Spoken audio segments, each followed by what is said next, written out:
बिस्मिल्लाहिर्रहमानिर्रहीम। अस्सलामुअलैकुम students, welcome to my channel the power of education.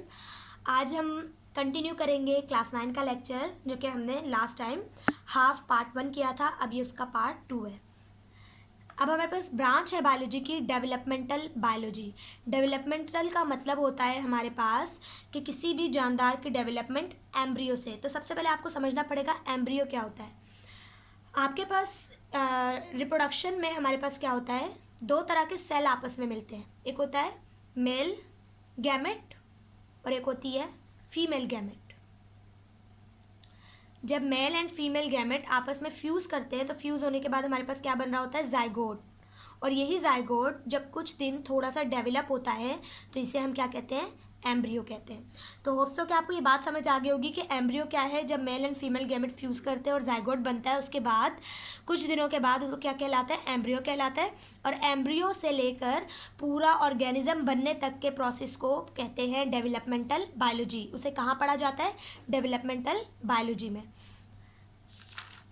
Next है हमारे पास इन्वायरमेंटल बायोलॉजी। तो इन्वायरमेंटल बायोलॉजी का दूसरा नाम हमारे पास होता है ecology. Ecology study of environment. तो इन्वायरमेंटल बायोलॉजी में हम जानदारों का उनकी इन्वायरमेंट के साथ रिलेशन पढ़ते हैं और उनकी इन्वायरमेंट का उन पर इफ़ेक्ट पढ़ते हैं। जैसे अगर मैं बोलूँ पॉल्यूशन बहुत ज़्यादा हो रही है तो हमारी इन्वायरमेंट में हो रही है, हमारे अंदर तो इससे कोई चेंजिंग आ रही है, बिल्कुल आ रही है। उससे हम पे क्या इफ़ेक्ट पड़ रहे हैं। अगर पॉल्यूशन ज़्यादा है, ब्रीथिंग प्रॉब्लम हो सकती है, कई सारी बीमारियां हो सकती हैं, तो उस इन्वायरमेंट का हम पे क्या हो रहा है, इफ़ेक्ट हो रहा है। तो इन्वायरमेंटल बायोलॉजी में हम स्टडी रिलेशनशिप के बारे में पढ़ते हैं, एनिमल्स और उसकी इन्वायरमेंट और उनके एक दूसरे पर असरात के बारे में पढ़ते हैं कि कैसे एनिमल ने इन्वायरमेंट को इफ़ेक्ट किया और किस तरह इन्वायरमेंट ने किसी भी जानदार को इफ़ेक्ट किया। हम अपनी इन्वायरमेंट को ख़राब करते हैं और बदले में हमारी इन्वायरमेंट हमें बीमारियाँ जो है वो काज करवा रही है। नेक्स्ट ब्रांच है हमारे पास पैलियोंटोलॉजी। पैलियोंटोलॉजी हमारे पास है, पैलियोन का मतलब होता है फॉसिल्स। फॉसिल्स हमारे पास होती हैं ऐसी चीज़ें, फॉसिल्स का मतलब होता है बाक़ियात, वो चीज़ें जो कि पहले तो कभी हुआ करती थी लेकिन अब इस दुनिया में नहीं है, लेकिन उनकी कुछ बाक़ियात हैं, उनके बारे में पढ़ना कहलाता है पैलियोंटोलॉजी। एग्जाम्पल लेते हैं डायनासोर्स। हमने कभी डायनासोर्स अपनी आंखों से नहीं देखे असली ज़िंदा, लेकिन हमें कैसे पता चला कि वो थे, क्योंकि उनकी हड्डियाँ, उनके ढांचे और उनके ऐसी चीज़ें थी जिससे हम ये बात पता लगा सके कि यहाँ पर दुनिया में एक डायनासोर नाम की भी कोई चीज़ रहती थी। अब किस चीज़ से पता चला, उनकी हड्डियों से। तो उनकी हड्डियाँ क्या है, उनकी बाक़ियात है, वो क्या कहलाई, फॉसिल्स। फॉसिल्स हमारे पास जानदार की बाक़ियात को कहते हैं जो कि अब इस दुनिया में नहीं रहे, लेकिन उनके वो चीज़ें जिनसे हम पता लगा सकते हैं कि वो कभी इस दुनिया में थे, उनके बारे में स्टडी करना कहलाता है पैलियोंटोलॉजी। नेक्स्ट है हमारे पास बायोटेक्नोलॉजी। बायो का मतलब होता है लाइफ और टेक्नोलॉजी का मतलब होता है टेक्निक्स, इंजीनियरिंग के टेक्निक, जैसे कि use of data and technique of engineering, कि हम इंजीनियरिंग की टेक्निक यूज़ करते हैं। जैसे आप अल्ट्रासाउंड मशीन हो गई, इसी तरह मुख्तलिफ मशीन अपरेटस वगैरह जो कि आप यूज़ करते हैं, असल में उन्हें कौन बनाता है, इंजीनियर्स बनाते हैं। उसके अलावा आप डीएनए के अंदर भी चेंजिंग कर सकते हैं। तो ये तमाम चीज़ें हमें कौन पढ़ाता है, बायोटेक्नोलॉजी। बायोटेक्नोलॉजी में हम लोग डेटा और टेक्निक्स का इस्तेमाल करते हुए इंसानों के वेलफेयर के लिए काम करते हैं। बायोटेक्नोलॉजी में हम इंसानों की बहबूद के लिए मुख्तलिफ इंजीनियरिंग की टेक्निक्स को इस्तेमाल करते हैं, इसे कहते हैं बायोटेक्नोलॉजी। उसके बाद है हमारे पास सोशियो बायोलॉजी। सोशियो बायोलॉजी को आप कह सकते हैं सोशल बायोलॉजी। इसमें हम क्या करते हैं, सोशल बिहेवियर के बारे में पढ़ते हैं।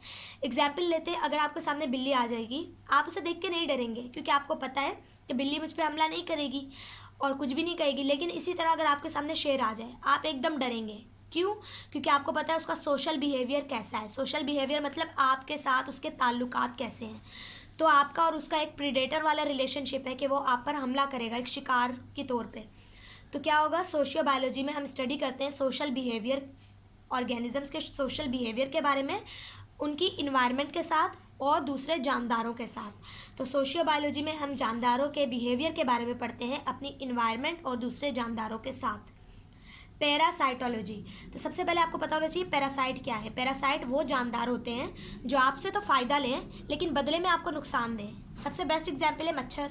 मच्छर आपसे फ़ायदा लेता है, आपसे देखें, आपसे मच्छर क्या लेता है, फ़ायदा लेता है, किस तरह से आपका ब्लड जो है वो सक कर रहा होता है, लेकिन बदले में क्या करता है, आपको मुख्तलिफ बीमारियां भी काज करवा रहा है। तो इस चीज़ को हम कहते हैं पैरासाइट्स, जो कि हमसे फ़ायदा ले और बदले में हमें नुकसान दें, और उनकी स्टडी कहलाती है पैरासाइटोलॉजी। नेक्स्ट है हमारे पास ब्रांच फार्माकोलॉजी। फार्माकोलॉजी हमारे पास बायोलॉजी की वो ब्रांच है जिसमें हम ड्रग्स के एक्शन के बारे में पढ़ते हैं। अच्छा, ये ड्रग्स असल में मेडिसिन्स को कहते हैं, ठीक है, मेडिसिन्स, हर वो चीज़ जो आपके नर्वस सिस्टम में जाकर इंटरप्ट करे, आपके मतलब जो काम हो रहा है उसमें दखलंदाजी कर दे दिमाग के काम में और अपना कोई अलग काम करवाए, तो उसे हम कहते हैं ड्रग्स। जैसे कि आपके सर में दर्द हो रहा है, आपने दवाई ली, सर दर्द ठीक हो गया, अब उसने जाकर क्या किया, उस दर्द वाली जगह पे अपना इफ़ेक्ट दिया, तो आपकी एक एक्टिविटी को चेंज किया आपकी नॉर्मल एक्टिविटी से, तो इसे कहा जाता है ड्रग्स। हर वो चीज़ जो आपके सिस्टम में जाकर इंटरप्ट करे वो क्या होती है, ड्रग होती है। और ये हमारे पास मेडिसिन के बारे में स्टडी करवाता है। फार्माकोलॉजी में हम मुख्तलिफ मेडिसिन के एक्शंस के बारे में, काम के बारे में पढ़ते हैं कि कौन सी मेडिसिन किस काम के लिए इस्तेमाल होगी। लास्ट ब्रांच है हमारे पास मॉलिक्यूलर बायोलॉजी। इसमें हम पढ़ते हैं study of organic molecule which constitute cell. इसमें हम उन तमाम मॉलिक्यूल के बारे में पढ़ते हैं जो हमारे पास क्या बनाएंगे, सेल। ऑर्गेनिक मॉलिक्यूल क्या होंगे हमारे पास, प्रोटीन, लिपिड या फिर कार्बोहाइड्रेट हो सकते हैं। तो इन सब के बारे में पढ़ना हमारे पास क्या कहलाता है, मॉलिक्यूलर बायोलॉजी। होप्सो के पार्ट 2 में जितनी बातें हमने डिस्कस की वो सब आपको समझ आ गई होंगी।